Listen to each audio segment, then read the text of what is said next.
Hey, good afternoon, everybody. Thanks for hanging around here. It's nice to see everyone. My name is Graig Uens.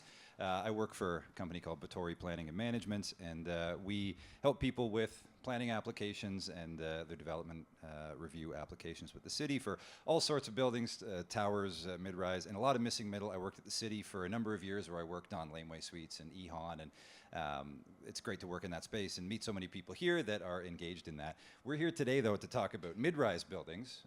I'm here with Graham Haines. Graham. I'll introduce myself. So yeah, I'm Graham Haines. I'm the Senior Project Manager of Land Economics at the city. It's a new role created about 6 months ago to make sure we are thinking about feasibility, land economics as we advance, as we change policy. I like to think about it as like, how are we enabling the things we say we want? So like more mid-rise housing, like more multiplexes, like how do we actually think about enabling the things we've looked to permit? We need to think hard about what are the barriers and how do we get rid of them. Yeah, Graham's got a cool job because as long as I was at the city, there was a lot of policy development, but it wasn't always looked at through the lens of economic feasibility. And so I think it's a really, really valuable role that he plays in managing the gradual change in the iteration of policy and zoning, particularly around things like mid-rise housing. And this is a missing middle conference, but mid-rise kind of has its foot in missing middle now because 6-story buildings are permitted on major streets across the city, as most of you know, because it's been talked about a bunch today. And last week, the city brought forward a report that includes a bunch of recommendations from a report that Batory was commissioned to do, and they overlap with a bunch of the recommendations that Drew and Jana did in their report as well about making mid-rise buildings more feasible. And Graham, maybe you can mention just a couple of the areas that you were looking at in that report. Yeah, so the focus was on 3 main things that had been brought up, looking at amenity space requirements, particularly for buildings under 60 units, so really the major street typology. We also looked at more flexibility on bike parking requirements and how we can use cash in lieu as an alternative to deliver more bike share stations, another great planning outcome. And then we were looking at how type G loading affects buildings. It's going to be part of a bigger, more involved study, but recognizing that type G loading both costs money. It's also leading to some poor outcomes on ground floors, I would say, that we're cognizant of, but comes with challenges and trade-offs in terms of how we deal with waste management that obviously a lot of people have a vested interest in. Yeah. And so this is a map, and this has been up already today, but this shows the area where mid-rise buildings are permitted. They were before 2024, and they're going to be permitted in the future through the avenues redesignation that the city did. Now, one thing that's important for this group is that a bunch of the sites that are in red there are also major streets, and a bunch of the land use designations there are neighborhoods. So sites that you've been looking at for a 6-story, 60-unit major street development may, in the not too distant future, once the city redesignates lands along avenues, which they're actively involved in doing right now, they may allow for a lot more flexibility. Buildings up to 14 stories potentially, no unit cap, and different provisions regarding setbacks, coverage, et cetera. So stuff that's a lot more flexible. So definitely worth considering and taking a look at. You can see here, mid-rise buildings are built across the city right now. And the idea with the work that Graham and the team are doing at the city is to put more dots on this map. Anything to say about the kind of distribution of mid-rise buildings there?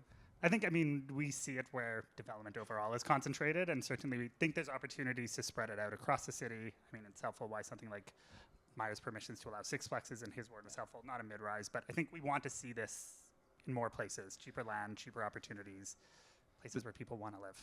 There's a concentration of stuff downtown because that's where I think the market was. But we're working on a lot of projects in Etobicoke, North York, and Scarborough on larger lots, on wider streets that have the capacity to accommodate buildings that align with the city's new standards for mid-rise and major street buildings. And those policies continue to evolve.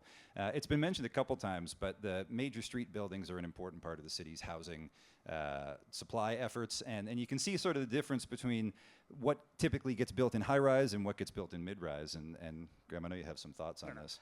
I think one of the things that spells out, I think some of this is maybe sampling bias in just the buildings that have been built. But I think it's important, there's more 2 bedrooms. That's something planners like to see at the city. There's more rental, something planners are also trying to encourage. And I think overall, this is maybe not a story of exactly what gets approved on a building-by-building basis. But it also tells a story that like mid-rise, multiplex, like they're often a friendlier form of development to the public than high-rise. And I think more, talked about building the coalition, the support for development. And I think this shows that like these show the traits that people want to see in their neighborhoods. And that's helpful in terms of like moving change forward, getting more things approved, getting change approved, that this is the type of development people want.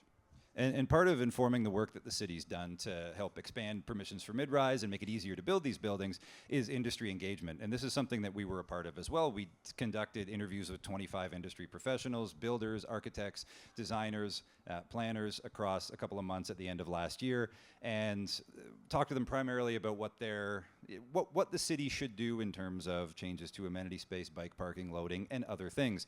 And it was very helpful. A lot of the comments that were made in those engagement meetings, those interviews, directly inform policy changes that we put in our report that we gave to the city, and they show up in the report that was endorsed by Planning and Housing Committee last week. And let's start with amenity space.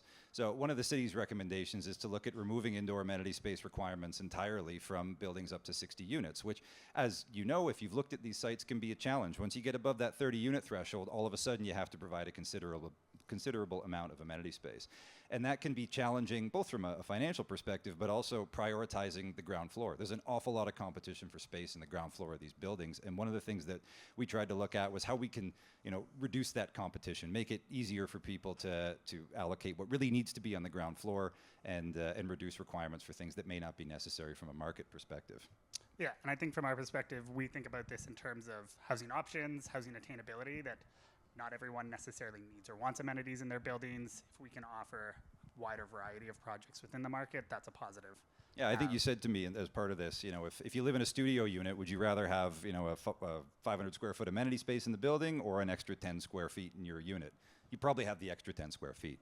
And that being the case, though, a lot of mid-rise buildings built in the city have bylaw compliant amenity space. The majority of them do, but I think that this is partly because it's kind of hard to negotiate down the 2 per unit amenity space requirement that the city currently prescribes. So they're taking a look at that. And really, it doesn't matter where you are in the city. There are buildings across the city that have less than the required amount of amenity space.